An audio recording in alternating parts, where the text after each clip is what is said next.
sua graça, a sua paixão, o seu amor, que nos motiva a seguir, atuar, servir, apoiar. Mexe no nosso interior para viver, amar, alegrar e compartilhar. E esse sangue derramado na cruz do Calvário que nos limpa, nos salva, nos lava. Jesus é o nosso Rei.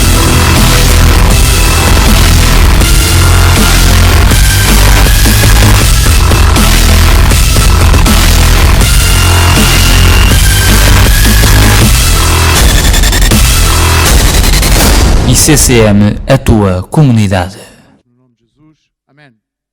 Glória a Jesus, bem dispostos? Ansiosos? Sim, não? Pois que a ansiedade não nos perturbe e não nos desvie, que a ansiedade não tome o controle sobre as nossas vidas. E gostaria que pudéssemos abrir as nossas Bíblias no livro de Gênesis, capítulo 13, a partir do verso 9. Uma palavra que tive a oportunidade de compartilhar há dias numa reunião, uma pequena reunião que fizemos ali com os irmãos em Setúbal. É bom as pequenas reuniões. São boas, são muitas vezes também muito frutíferas, contrariamente àquilo que às vezes acontece nas grandes reuniões. E Gênesis 13, do 9 em diante, diz: acaso não está diante de ti toda a terra? Peço-te que te apartes de mim. Se fores para a esquerda, irei para a direita. Se fores para a direita, irei para a esquerda. E levantou Ló os olhos e viu toda a campina do Jordão, que era toda bem regada, antes de haver o Senhor destruído Sodoma e Gomorra, como o jardim do Senhor, como a terra do Egito, como quem vai para Zoar. Então Ló escolheu para si toda a campina do Jordão e partiu para o Oriente, e separaram-se um do outro. Amém? Que Deus possa abençoar a sua palavra. Ela é abençoada com toda a certeza e nós também somos abençoados em Cristo Jesus. O título da mensagem: Olhos que veem, coração que decide. Olhos que veem, coração que decide. E eu creio que isto é comum em muitas situações da nossa vida. E neste caso, este homem Ló, pois, segundo a circunstância em que se encontrava, teve a oportunidade de poder olhar, de poder contemplar aquilo que estava na sua frente, poder ter o livre-arbítrio. E os olhos deles viram e decidiram. Mas eu creio que neste caso, como em muitos outros casos, e concretamente, provavelmente nas nossas vidas, muitas vezes nós vimos coisas com os nossos olhos e decidimos, mas decidimos mal. E este foi um dos casos em que houve uma má decisão. E por isso o título da mensagem é Os olhos que veem e o coração que decide. E eu nesta manhã gostaria de poder, numa pequena alusão a esta passagem bíblica e também adicionando não muitos, mas mais alguns versículos, poder-te transmitir um pensamento meu, por meio da palavra de Deus, acerca de o perigo, acerca de os resultados que podem advir quando nós, com os nossos olhos vimos e com o nosso coração decidimos. Porque em muitas áreas da nossa vida temos que aprender uma coisa. Deverá haver algo que se intermete ou que se sobrepõe entre aquilo que os nossos olhos veem e aquilo que o nosso coração vai decidir. Amém? Vê se eu consigo explicar. Se Ló tivesse visto e se tivesse agendado uma reunião com Abraão: tio Abraão, eu vi isto, mas quero falar contigo. Quero aconselhar-me contigo. Porque eu não quero acreditar que nós viemos lá de Ur, de Arã, somos peregrinos, Já passámos por uma série de situações. Ok, eu sei, tio, és tu, a promessa de Deus é para ti, não é para mim. Os descendentes e a bênção que Deus vai dar a todas as nações não é através de mim, é através de ti. Foi através de ti que Deus disse que daria a bênção a todas as nações. Disse, tu serás uma bênção, Abraão. Tu serás abençoado, tu e toda a tua casa, e as nações serão abençoadas por ti. Mas Lot, reconhecendo isto, poderia dizer, mas vamos agendar uma reunião, vamos marcar uma reunião. A gente gostamos de reuniões, não é?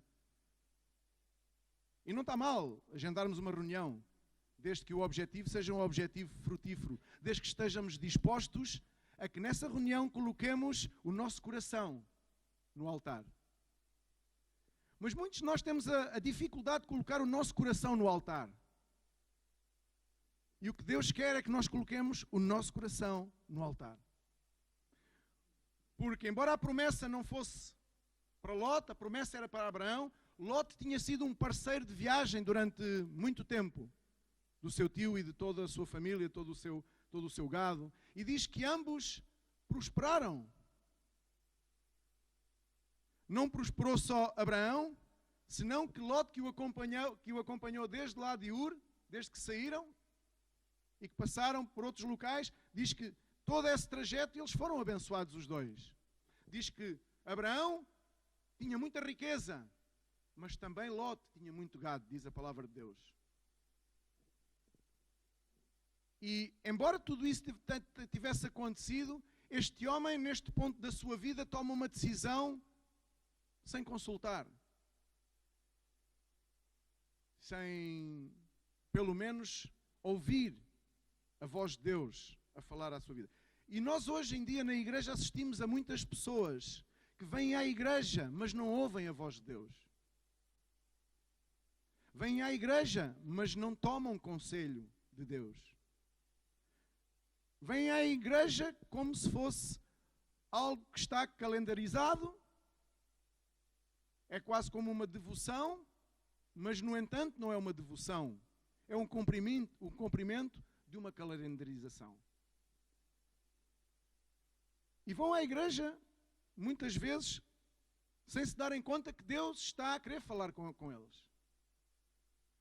Que Deus quer falar. A palavra de Deus ensina-nos que Deus não nos chamou para nos salvar. Não foi somente para nos salvar.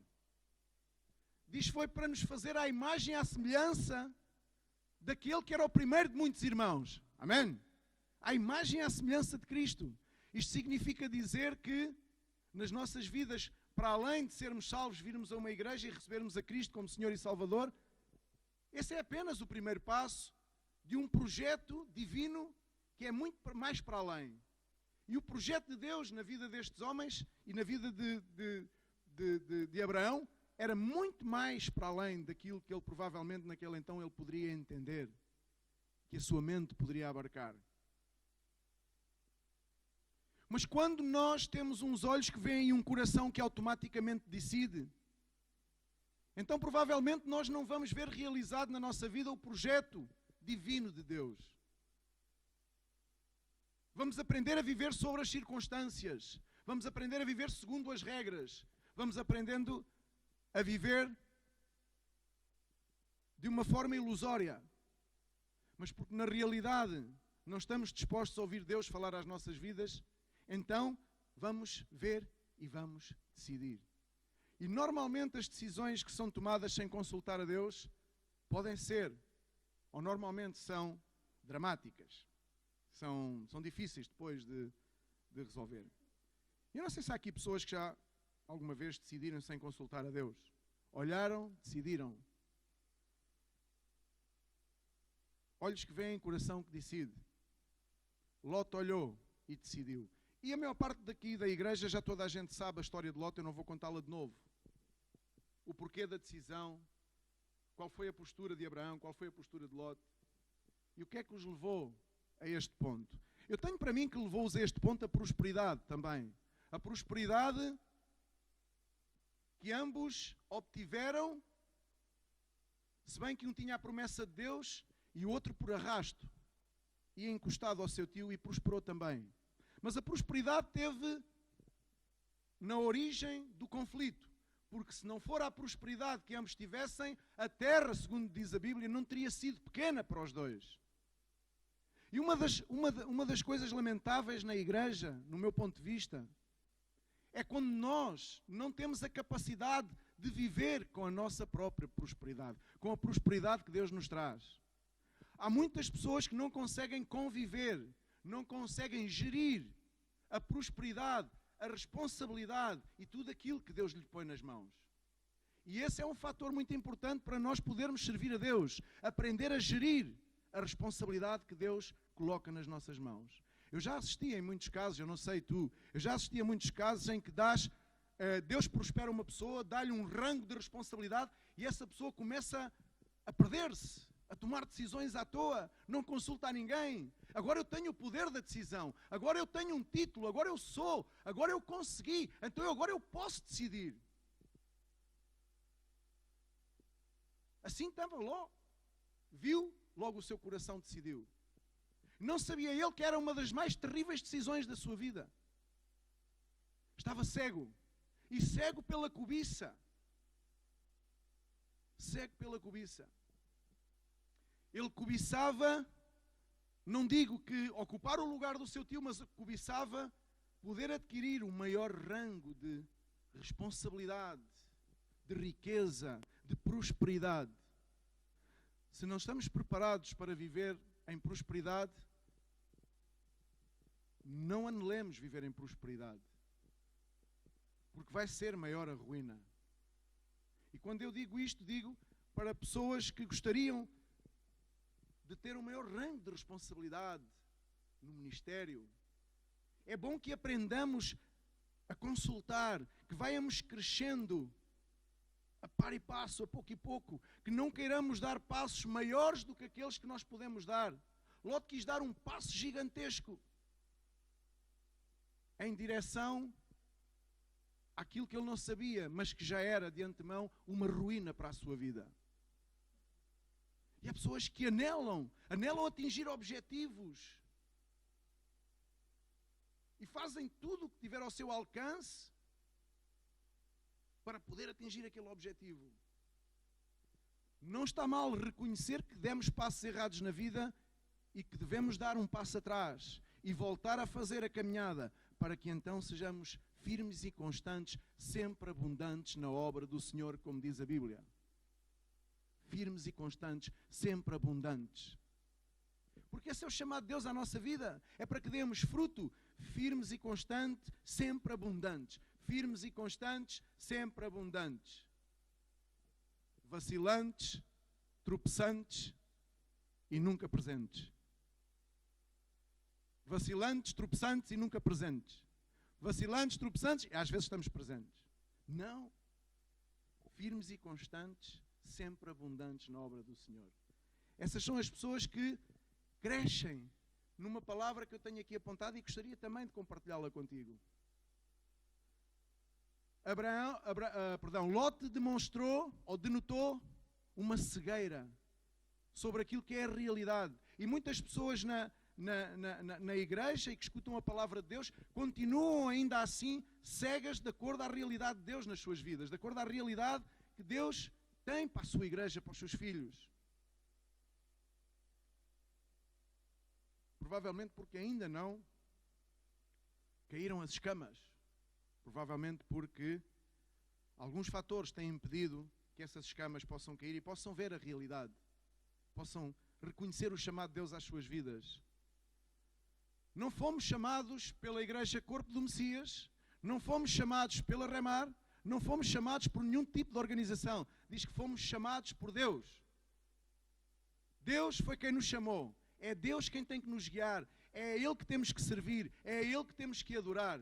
E tudo o demais que podemos fazer paralelamente, seja na igreja, seja em que instituição for, é pura e simplesmente um acto do nosso agradecimento para com a obra maravilhosa que Ele fez nas nossas vidas de salvação, de redenção. É pura e simplesmente isso. Não tem que ser o nosso foco atingir rangos maiores de autoridade. Não tem que ser o nosso foco atingir maior abundância. Não tem que ser o nosso foco maior prosperidade. Não, o nosso foco tem que ser servir a Cristo Jesus no lugar onde Ele nos tem. E Lot, embora que fosse o resultado de uma, entre aspas, desobediência. Sim, porque quando eu vou à Bíblia diz que Abraão recebeu uma ordem de Deus que dizia: deixa esse lugar onde vives, deixa toda a tua parentela. Então porquê é que Lot foi com Abraão? Mas curiosamente, passados tantos anos, viemos a encontrar-nos nesta parte da Bíblia, aonde, ou de uma maneira ou de outra, Deus faz a sua obra. E às vezes nós não entendemos. Resistimos, desobedecemos, vamos numa desobediênciazinha, vamos aparentemente a tentar melhorar, mas não melhoramos nada, porque ao fim a desobediência mantém-se. E diz que passado aqueles anos todos, de uma forma ou de outra, Deus arranjou maneira de separar Lot de Abraão. Amém? Separou-os. Aquilo que antes Abraão tinha que ter feito, não fez. Deixou que Lot se arrastasse com ele. Mas uns anos mais tarde, veio a denotar-se que afinal Deus não se tinha esquecido. E se aproveitou de um coração de cobiça de Lot, um coração orgulhoso, um coração que estava pouco importado com aquilo que se passaria à sua volta, um coração que estava mais voltado para si e para os seus, um coração que a obra de Deus não estava em prioridade na sua vida. E diz que através desse coração, Deus permitiu que houvesse ali a separação. E foi o próprio Lot que tomou a decisão. Não teve que ser Deus a tomar a decisão. Foi Lot que tomou a decisão. E às vezes na igreja também acontece que ouvimos muitas vezes a palavra de Deus e esquecemos de que há coisas do nosso passado, provavelmente, as quais temos que fazer um reward. Temos que voltar atrás. Carregar naquela teclazinha lá do leitor que diz, anda para trás. Temos que voltar atrás. Quão difícil é voltarmos atrás. Quão difícil é expormos a ter que voltar para trás. A ter que dar um passo, a ter que dar 2 passos atrás. Quão difícil. Na nossa carne custa-nos tanto. A mim custa, eu não sei a vocês. Quão difícil é ter que reconhecer que a determinado do percurso da minha vida houve coisas ou há coisas que eu não estou a fazer bem e que tenho que voltar a aprender a fazê-las. Esse é um dos maiores desafios do ser humano. É quando Deus o confronta com a sua realidade, é quando Deus o confronta com o seu erro, mas Deus confronta-o para que essa pessoa, para que esse filho de Deus possa reconhecer essa situação, assimilá-la, arrepender-se e voltar a traçar um novo projeto, um novo traçado. Amém? Deus não trouxe o povo para cair no deserto, como muitos e muitos ficaram caídos no deserto. Por suas próprias decisões, por seu próprio coração endurecido. Porque eles só criam naquilo que viam. E viam, decidiam. E decidiram muitas coisas erradas durante o deserto. Provavelmente alguns de nós vamos ter que passar pelo deserto, estaremos a passar no deserto, somos peregrinos e há muitas coisas que nós vamos ter que aprender a decidir. Ver e decidir. Mas uma coisa é ver e decidir com um coração que não está de acordo ao coração de Deus, e outra coisa é ver e decidir em conselho e segundo um coração que está de acordo ao coração de Deus. É totalmente diferente. E Lot não tinha um coração segundo o coração de Deus. Não podia ter. Não podia ter. Ele agiu segundo a aparência. Quantas vezes nós agimos segundo a aparência? Principalmente as pessoas que andam a arranjar noivo, não é? Ou noiva. Ou querem arranjar um noivo ou uma noiva, não é? A aparência conta muito. A aparência é importante. Por isso é que a minha mulher me está sempre a dizer, não te sabes vestir. Realmente eu não sei. É uma realidade. Eu tenho que o aceitar diante de Deus e diante de vocês, não tenho problema nenhum. Não é uma prioridade na minha vida, não é algo sublime na minha vida vestir-me peraltadamente, não é? Gosto de me vestir bem, como qualquer pessoa. E aqui uns sapatinhos à maneira. Estas galdinas, não sei de onde é que vieram, mas estou a vesti-las pela segunda vez. Estavam lá no armário para há 6 meses. A minha mulher que arranjou, não sei onde. Estou a vesti-las pela segunda vez. São à maneira, são ou não são? É a aparência. Sim, quando venho à igreja de manhã e eu ponho-me a vestir de manhã ao domingo e a minha mulher olha para mim assim com aquele olhar, eu já começo logo a tirar tudo outra vez. Tem que ser. Vais levar isso? A aparência. Não está mal, não está mal. Não está mal que tu pareças bem, não está mal que eu pareça bem, não está mal que nós olhemos uns para os outros e dizemos, olha que bem que está. Olha que bem que se veste este irmão, esta irmã. E principalmente quando as pessoas querem arranjar um noivo, uma noiva, deixa-me olhar, olha para... aquilo dá um bocado desconchavado. A garagem está toda mal arrumada. Quando abre a boca é só caixas por um lado, caixas por outro, aquilo não tem ordenança nenhuma. É normal que as pessoas atentem à aparência. Mas Lot não teve mais nada em conta do que não o aspecto económico, segundo a aparência daquilo que estava à sua frente. Espera aí, eu se vou ali para o lado do deserto, isto não tem nada. Eu se vou para ali, eu vou morrer. Eu tenho que cuidar de mim e dos meus, eu tenho que zelar pela minha família, pela minha vida, então eu vou para o sítio que aparentemente é o mais indicado. Eu vou tomar a decisão que aparentemente é a melhor. E muitas vezes nós na vida passamos a vida a tomar decisões aparentemente, baseadas no aparentemente. É preciso ir mais fundo, é preciso, como eu dizia lá em Setúbal aos irmãos, é preciso dar tempo para que Deus funcione. É preciso dar tempo porque Deus não está cingido ao nosso cronos, ao nosso relógio. Quando tu queres algo e tu queres algo de Deus, tu esquece-te do relógio. Esquece de colocar um tempo a Deus. Esquece de dizer, daqui a 3 meses se... Assim digo ao Nuno, que está à espera para ir para missões já há quantos anos? Ele nem fala. Agora diz que vai em abril tratar dos papéis. Aparentemente vai em abril. Aparentemente. Eu espero que vás, irmão. Porque eu acho que ir para missões é uma bênção. Glória a Deus. Dá um aplauso ao Senhor nesta manhã, que o Senhor ama-te. O Senhor ama-te. E quero o melhor para ti, quero o melhor para ti. E para o Nuno também, quero o melhor para o Nuno também. E o irmão está à espera, e espera. Eu já conheci pessoas que desesperaram, como estava a ser pregado, entraram em ansiedade. E a ansiedade levou-os à ruína, porque abandonaram o projeto. Abandonaram o propósito de Deus. Abandonaram aquilo que era uma vitória e transformaram em derrota, em fracasso. Assim são muitas pessoas que não querem esperar, não querem ouvir ninguém, não querem dar tempo a Deus. Lot teria que dar um tempo, antes de tomar a decisão, teria que olhar, como o próprio tio disse, olha à tua volta.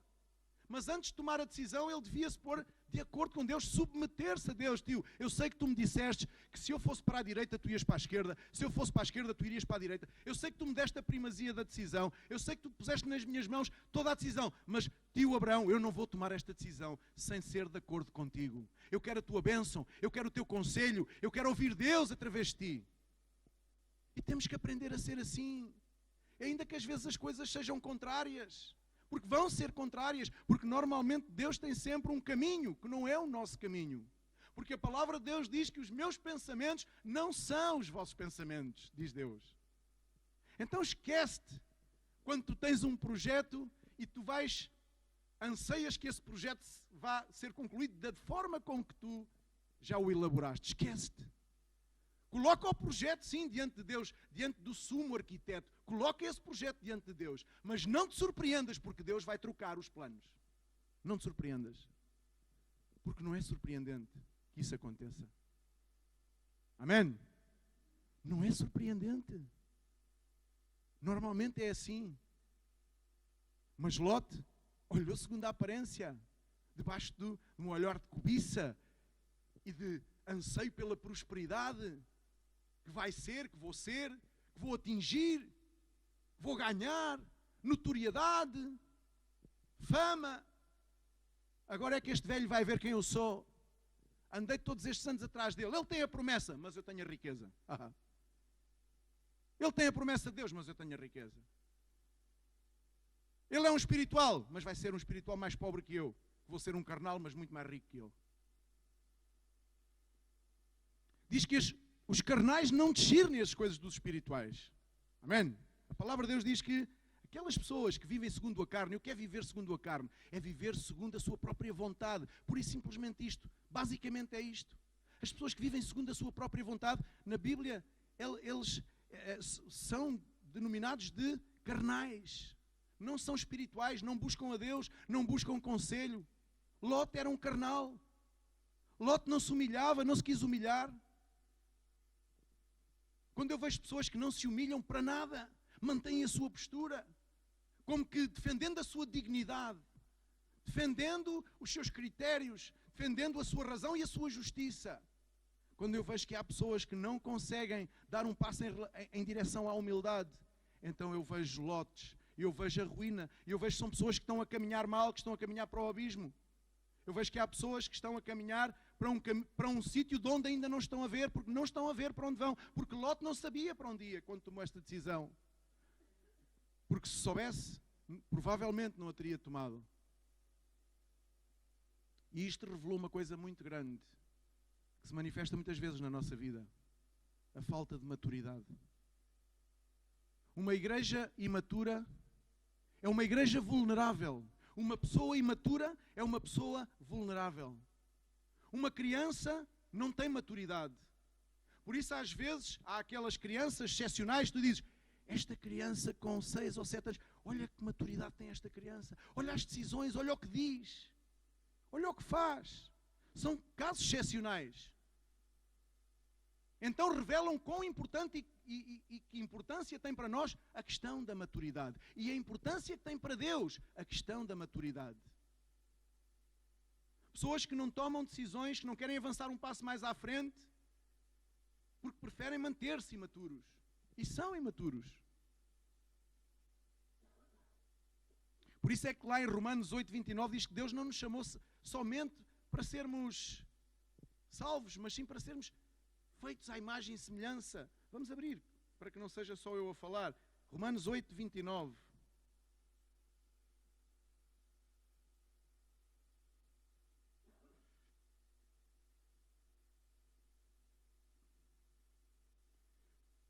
Porquanto aos que de antemão conheceu, também os predestinou para serem conformes à imagem do seu Filho, a fim de que ele seja o primogênito entre muitos irmãos.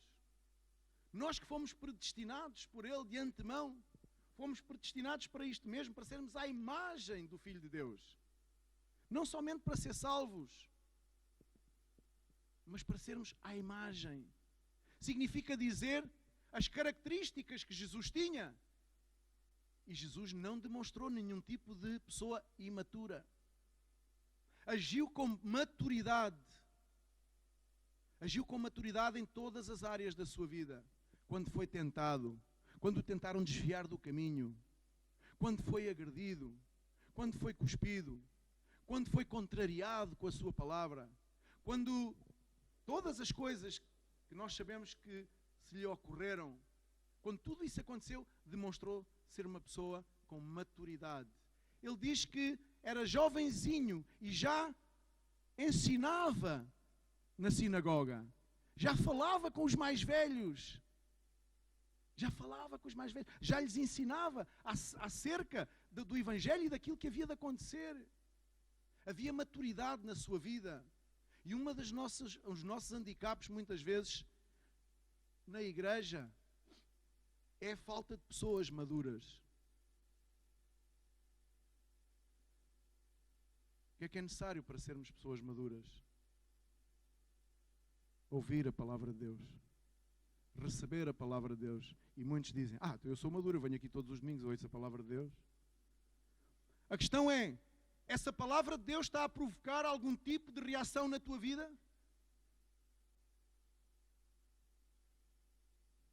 A palavra de Deus está a causar alguma mudança na tua vida? Então, se tu podes ser sincero ou sincero e dizer, não, realmente eu venho aqui há muito tempo, realmente eu faço parte deste ministério há já uns anos, realmente a palavra de Deus eu tenho ouvido, é de manhã, é aos domingos, é à quarta-feira, eu tenho ouvido, mas realmente eu continuo a ser a mesma pessoa.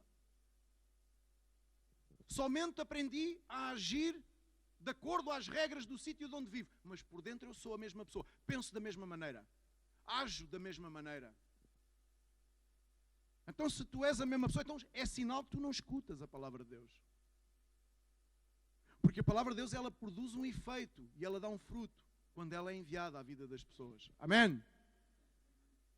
Então, para seres uma pessoa madura, tens que escutar a palavra de Deus. Para que Deus te leve ao sítio onde Ele te quer levar. Ao sítio do amadurecimento. Para que não mais sejamos meninos inconstantes. O apóstolo Paulo dizia aos coríntios, olha, eu queria vos dar algo mais sólido para vocês comerem, uma palavra de revelação, porque eu tenho revelação em relação ao vosso povo, mas como é que vocês vão receber uma palavra de revelação se não há crescimento, se não há maturidade para tal, se agem como meninos ainda inconstantes, subjugados pelos vossos próprios prejuízos, reféns do vosso próprio coração, que está endurecido e que não recebe palavra,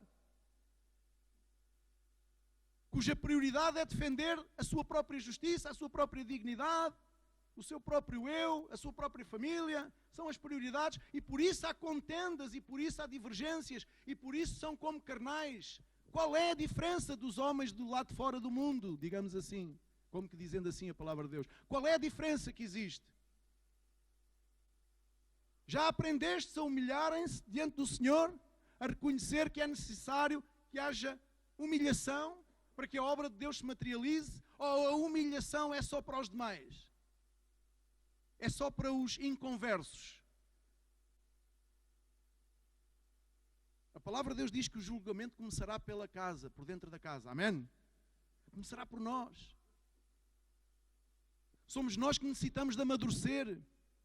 Somos nós aqueles que somos intitulados, que levamos responsabilidade no ministério, na igreja. Somos nós que temos que aprender a amadurecer. Para que os outros que venham possam vir e dizer, aqui está uma árvore onde eu posso colher frutos que estão maduros. E eu posso beber e comer desta árvore, deste sumo e deste fruto, porque vai-me fazer bem à vida.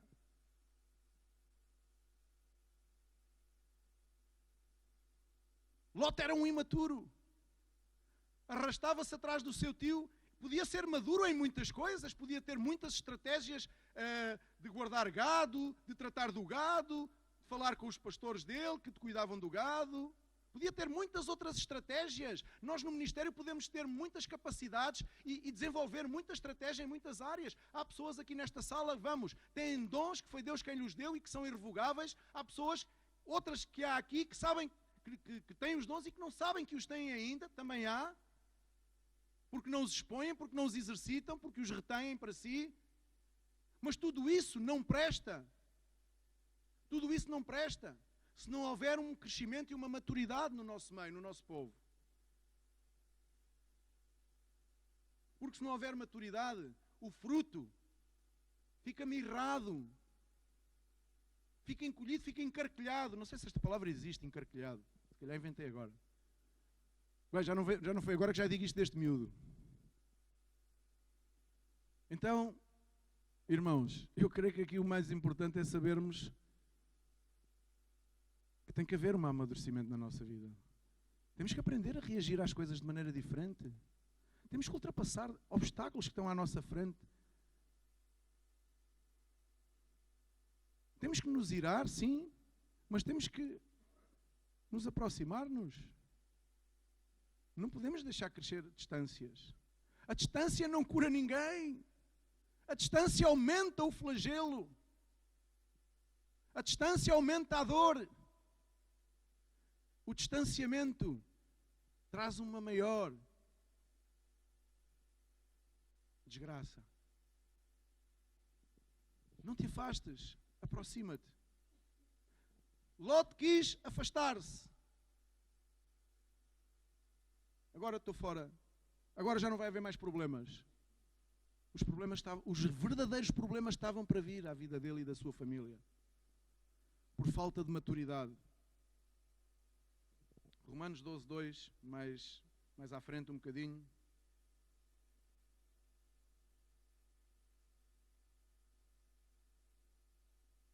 Diz a palavra de Deus: para não nos conformarmos com este século, mas para que nos transformemos pela renovação da nossa mente, para que experimenteis qual seja a boa, agradável e perfeita vontade de Deus. Amém? Não nos conformemos. Esta é uma palavra de ordem que sempre é digna de ser proferida e de muito valor para a vida da igreja, para a nossa própria vida. Não nos conformemos. Para a vida daqueles que não conhecem a Cristo e para a vida daqueles que conhecem a Cristo. Para a vida daqueles que são imaturos e para a vida daqueles que têm algum grau de maturidade e para a vida daqueles que são muito maduros. Se é que podemos encontrar aqui alguém nesta sala muito maduro.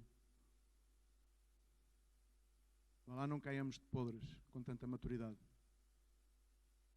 Devemos estar sempre suscetíveis e disponíveis para aprender, para receber aquilo que vem de Deus, para receber aquilo de novo que vem às nossas vidas.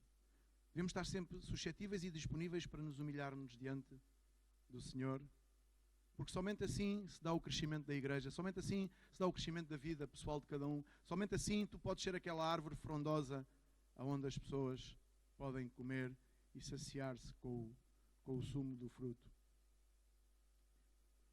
E não te esqueças que aqueles que se inclinam para a carne, eles cogitam das coisas da carne. Não te inclines para a carne. Não te inclines para ti próprio. Não deixes que o teu coração possa comandar a tua vida. Lembra-te sempre da palavra que diz que do coração procedem as saídas da vida. Do teu coração procedem as saídas da vida. Limpa o teu coração diante do Senhor. Não te afastes. Não tomes Ló como exemplo, sim, pelo contrário. Aproxima-te, humilha-te diante de Deus, porque Deus quer exaltar-te. Amém? Deus os abençoe.